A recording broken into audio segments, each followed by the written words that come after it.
ہم 3 بہن بھائی تھے، مجھ سے چھوٹا بھائی اور ایک بہن تھی۔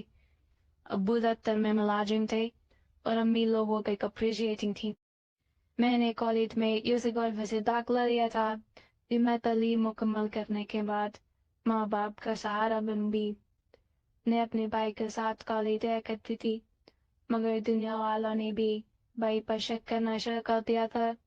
لڑکیاں پوچھتی کس کے ساتھ آئی ہو، 1-2 بار ہمارے پکچرز بھی دیکھے، پھر بھی انہیں یقین نہ ہوتا۔ جب بھائی کو معلوم ہوا تو انہوں نے میرے ساتھ کالج جانا چھوڑ دیا اور میں اکیلے ہی کالج جانے اور آنے لگی۔ چند دن گزر گئے، پھر ایک دن مجھے یہ احساس ہوا کہ ایک شخص میرا تعاقب کرتا ہے۔ اچھا خاصا مارک تھا۔ میں بہت پریشان ہوئی کہ اس سے پوچھوں یہ کون ہے اور کیا چاہتا ہے، لیکن ہمت نہ ہوئی۔ میری خاموشی سے فائدہ اٹھا کر وہ میرے کالج سے کہنے لگا، قریب سے گزرتا ہوئے کوئی فکرہ کہہ دیتا اور میں دھندلا کے رہ جاتی۔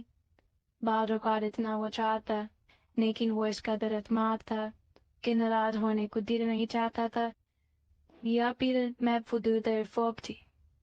ایک روز بادل تنے ہوئے تھے، کالی سی آتے ہوئے رات میں خوب تیز بارش ہو گئی۔ گھر میں اس قدر دھند تھا کہ اتنی بارش میں پیدل نہ چلا جا سکتا تھا۔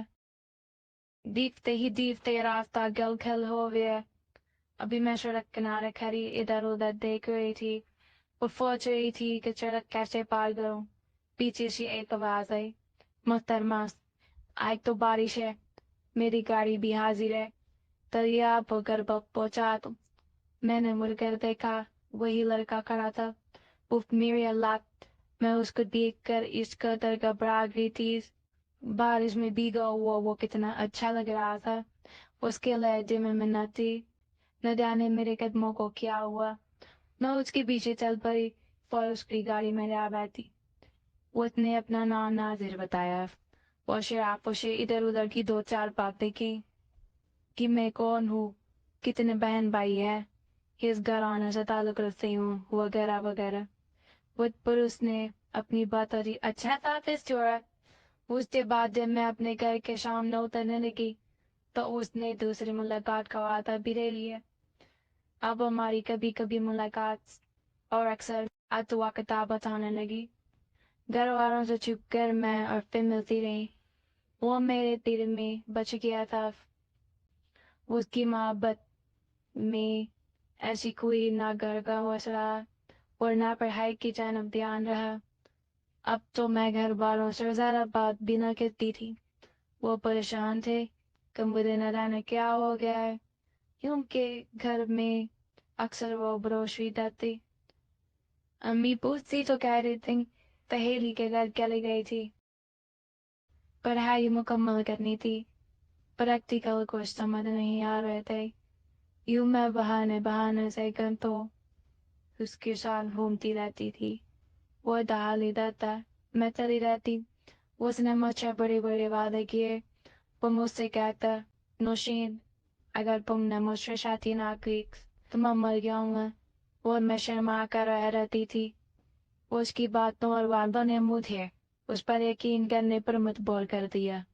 میں جس بات میں اتنی اندھی ہو چکی تھی کہ اپنے آپ کو بھی بول رہی تھی کہ میں کون ہوں اور کس گھرانے سے تعلق رکھتی ہوں۔ ایک دن وہ مجھ سے کہنے لگا، نوشین کیا تم کو مجھ پر اعتبار ہے؟ میں نے جواب دیا، اگر نہ ہوتا تو میں تم سے محبت کیوں کرتی؟ میرے جملے پر وہ ہنسا اور کہا، اچھا آج آزماتا ہوں۔ پھر بولا، آج تم میری گھر پر بلا مکان میں ملنا۔ میں نے وعدہ کر لیا، مگر سوچتی رہی کہ گھر والوں سے کیا کہوں گی۔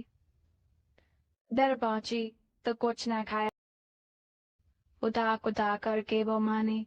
امی پریشان تھی کیونکہ بادل چھائے ہوئے تھے، وہ تیز ہوا کر رہی تھی۔ وہ ابو سے بھی ڈرتی تھی۔ میں تو اپنی محبوب کے خیالوں میں گم تھی۔ ماں کی بھی مجھے پرواہ کب تھی۔ ابو سے درد ہوتا، مگر میں ان کے آنے سے پہلے ہی گھر سے نکل آئی۔ جب میں ناظر کے گھر پہنچی تو ماں عجیب منظر تھا۔ ناظر کے علاوہ اٹھ کر دور بھی بیٹھے ہوئے تھے۔ میں خاموشی ایک طرف بیٹھ گئی۔ میں نے ان لوگوں کی باتوں کی طرف پوئتے ہوئے تینا دی۔ ناتی سمجھ گیا ان بدھ کوچ کے دوستوں کے سامنے آ کر بیٹھنا ناگوار گزرا ہے۔ اس نے انہیں تھوڑی دیر میں رفرت کر دیا، مگر مجھ پر گرد سی آنے کا کو تاری سا۔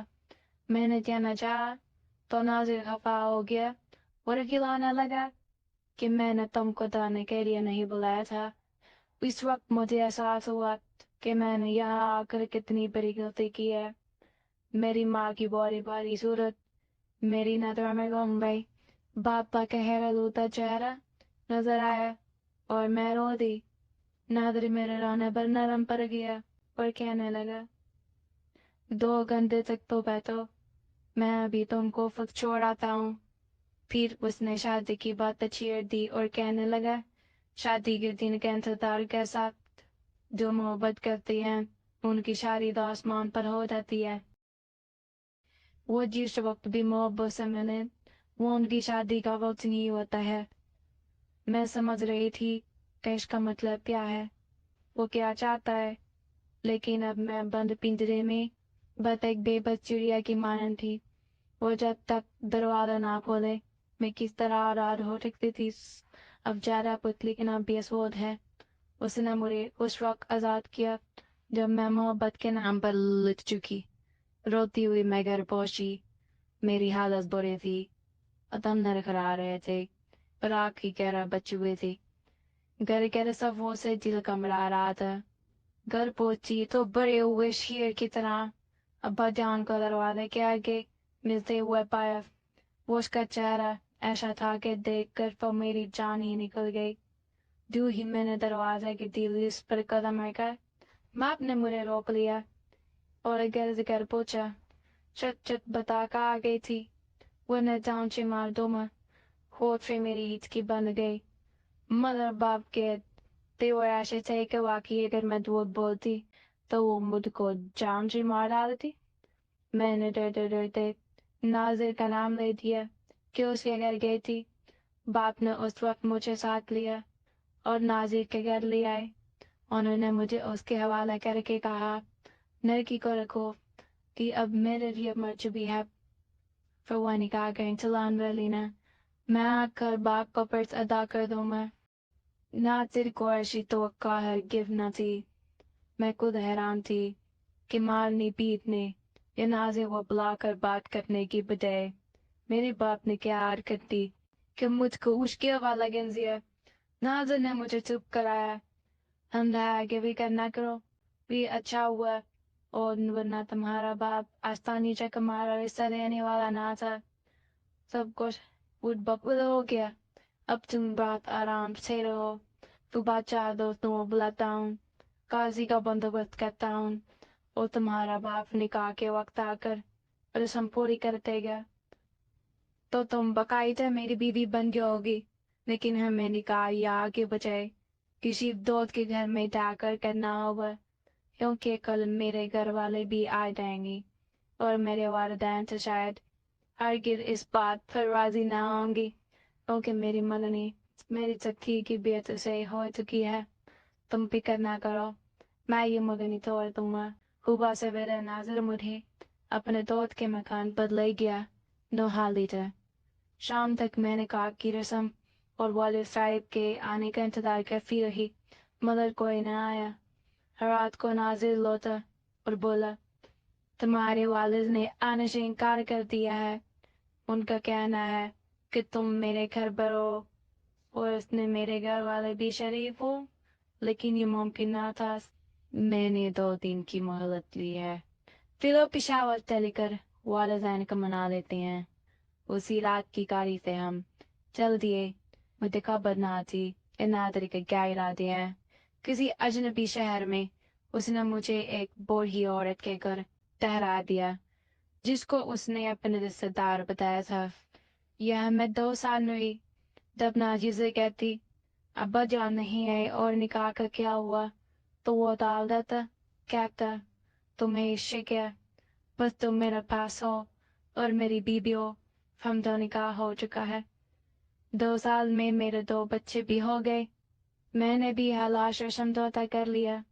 باپ نے میری بھول کی مجھے بڑی سزا دی تھی، مگر نادر میرا محبوب تھا جو مجھے مل گیا تھا. اس نے مجھے کوئی تکلیف بھی نہ دی تھی. وہ بچے میں ہر دکھ بون کر دوں تو زندگی گزار رہی تھی. اب نکاح ہوا تھا یا نہیں اس سے مجھے حاصل نہیں کیا تھا. جو زندگی مجھے نصیب میں ملی تھی مل ہی گئی تھی. ایک روز اچانک نازر آیا اور اس نے مجھے کہا کہ خوشی بیرون ملک ملازمت مل گئی ہے، لہٰذا اب وہ کینیڈا جا رہا ہے. وہاں کی شہریت ملتے ہی میں بہت دل تمہیں بلوا لوں گا. ہی کرنا بڑی مشکل سے ہی اتنا اچھا موقع ملا ہے. ہمارا مستقبل سمجھ دے گا. فور وہ مجھے روتا چھوڑ کر کینیڈا چلا گیا. اس کو گئے ہوئے 6 سال ہو گئی تھی. سوچتی ہوں مر جاؤں مگر بچوں کی عادت ہے، نو کی لانتے مجھے جینے نہیں دیتے. بڑے مشکل سے ایک اسپتال میں بحیثیت آیا نوکری ملی ہے. نادر نے پھر پلٹ کر خبر نہ لی. اس باپ بھی در پر جانے کا حوصلہ نہ ہوا جس نے ہاتھ پکڑ کر گھر سے کھڑے کھڑے نکال کر زہر کے حوالے کر دیا تھا. اتنا پتا چلا ہے کہ ناظر نے کینیڈا میں شہریت لینے کے لیے کسی کینیڈین لڑکی سے شادی کی، مگر پھر ان دونوں نے ہی بیچ کا گھر بسا دیا. مگر کیا کر سکتی ہوں جبکہ میرے پاس تو نکاح کا سرٹیفکیٹ تک نہیں ہے. ماں جی کو بولنا چاہتی ہوں.